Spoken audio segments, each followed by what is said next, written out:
স্বাগতম গল্পের জগতে। আমি মিরাজ, আর আপনি দেখছেন মিস্টার মিরাজ 07 ইউটিউব চ্যানেল। আজ আমি আপনাদের শোনাতে যাচ্ছি এক ভয়াবহ কাহিনী।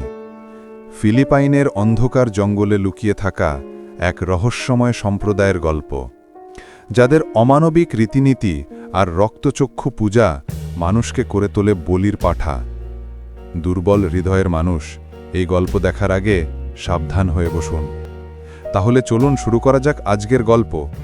ফিলিপাইনের জঙ্গলে তৈরি এক ভৌতিক গল্প। ফিলিপাইনের লুজন দ্বীপের এক প্রত্যন্ত গ্রাম তালিপান। গ্রামটা চারদিকে ঘন জঙ্গলে ঢাকা। দিনের বেলায়ও সেখানে সূর্যের আলো ঠিকমতো ঢোকে না। বাইরের মানুষ খুব কমই আসে, আর যারা একবার আসে তাদের অনেকেই আর ফিরে যায় না। স্থানীয়দের মুখে শোনা যায় জঙ্গলের গভীরে আছে এক রহস্যময় সম্প্রদায়। নাম তাদের সানগুইনো। তারা বিশ্বাস করে মানুষের রক্তেই আছে অমরত্বের শক্তি। গল্পের শুরু হয় চারজন শহুরে বন্ধু, মার্কো, লিন্ডা, জোসে আর ফ্রান্সিসকে নিয়ে। তারা ইউটিউবের জন্য অ্যাবান্ডেন্ট প্লেসেস ভিডিও বানায়। শুনতে পায় তালিপান গ্রামের পাশে একটা পরিত্যক্ত মন্দির আছে। কথিত আছে সেই মন্দিরে এখনও গোপনে পূজা করে ওই সম্প্রদায়। ক্যামেরা, টর্চ আর ব্যাকপ্যাক নিয়ে তারা রওনা দেয়। জঙ্গলে ঢোকার সাথে সাথেই চারদিক অদ্ভুতভাবে নিস্তব্ধ। পাখির ডাক নেই, বাতাস নেই, শুধুই ভারী অন্ধকার। হঠাৎ দূরে মাটিতে কিছু শুকনো রক্তের দাগ দেখতে পায় তারা। রাত নামার পর তারা মন্দিরের ধ্বংসস্তূপে পৌঁছায়। ভাঙাচোড়া দেওয়ালে অদ্ভুত চিহ্ন, ত্রিভুজের মধ্যে চোখ আঁকা লাল রঙে ভেসে আছে। কোথাও কোথাও হাতের ছাপ, যেন রক্ত দিয়ে আঁকা হয়েছে। হঠাৎ মন্দিরের ভেতর থেকে ভেসে আসে গম্ভীর মন্ত্রোচ্চারণ, সাদুগো বুহাই, সাদুগো কালায়না, মানে রক্তে জীবন, রক্তে মুক্তি। মার্কো সাহস করে ক্যামেরা নিয়ে ভেতরে ঢোকে। ক্যামেরার আলোয় দেখা যায় কালো পোশাক পরা কয়েকজন মানুষ। তাদের মুখে সাদা মুখোশ, হাতে রক্ত ভেজা ছুরি।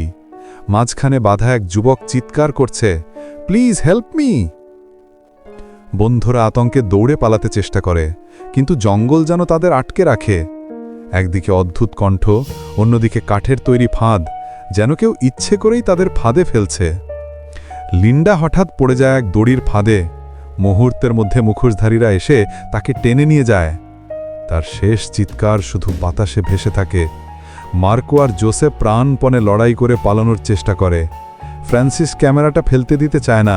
সে বলে, এই ভিডিও যদি বেঁচে থাকে তবে সত্যিটা সবাই জানবে। মার্কো আর ফ্রান্সিস শেষমেশ ধরা পড়ে যায়। তাদের চোখ বাঁধা হয়, নিয়ে যাওয়া হয় জঙ্গলের গভীরে।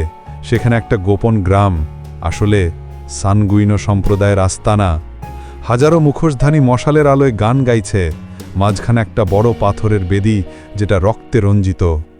একজন লম্বা বৃদ্ধ, যাকে সবাই পুনং পারি বলে, সামনে আসে। সে বলে, তোমরা বাইরের মানুষরা কখনো বুঝবে না, আমরা রক্তের মধ্য দিয়েই অমরত্ব পাই। আজকের পূজায় তোমরাই হবে দেবতার জন্য বলি। জোসে কোনোভাবে বাঁধন ছিঁড়ে ফেলে চিৎকার করে উঠে বলে, দৌড়াও। গোটা আস্তানায় হট্টগোল শুরু হয়। আগুন লেগে যায় মশালে। মুখোশধারীরা তাদের পিছু নেয়। ফ্রান্সিস ক্যামেরাটা শেষ পর্যন্ত ধরে রাখে। সে বলে, যদি আমি বাঁচি না, অন্তত প্রমাণটা থেকে যাবে।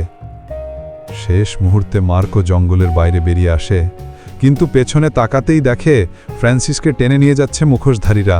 ফ্রান্সিস শেষবার চিৎকার করে ওঠে, রান, সেভ ইয়োরসেলফ। পরের দিন গ্রামবাসীরা দেখে মার্কো একা জঙ্গলের ধারে পড়ে আছে, আতঙ্কে অচেতন। তার হাতে কেবল ফ্রান্সিসের ক্যামেরা। ক্যামেরার ফুটেজে ধরা আছে পুরো ঘটনাটা, মন্দিরের পূজা, মুখোশধারীদের নাচ আর সেই ভয়ঙ্কর মানব বলির দৃশ্য। পুলিশ তদন্তে নামে, কিন্তু জঙ্গলে গিয়ে কিছুই খুঁজে পায় না। না কোনো আস্তানা, না কোনো মুখোশধারী, শুধু রক্ত ভেজা এক টুকরো কাপড় পড়ে থাকে মাটিতে। মার্কো এখনো মানসিকভাবে অসুস্থ। মাঝে মধ্যেই সে চিৎকার করে ওঠে, তারা আসছে, মুখোশধারীরা আসছে। আর সেই ক্যামেরার ফুটেজ আজও ইউটিউবে কোথাও ফাঁস হয়নি, কারণ যে কেউ তা দেখলে অদ্ভুতভাবে নিখোঁজ হয়ে যায়। বন্ধুরা, এখানে শেষ হচ্ছে আজকের গল্প। কিন্তু সত্যি কি শেষ?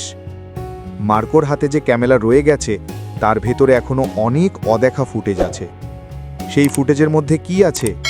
ফ্রান্সিসের কি হলো? আর সানগুইনো সম্প্রদায় কি সত্যিই শেষ হয়ে গেল, নাকি সবকিছু আরও ভয়ঙ্কর কিছুর শুরু মাত্র? উত্তর জানতে হলে অপেক্ষা করতে হবে পার্ট 2 এর জন্য, কারণ আসল আতঙ্ক এখনো শুরুই হয়নি।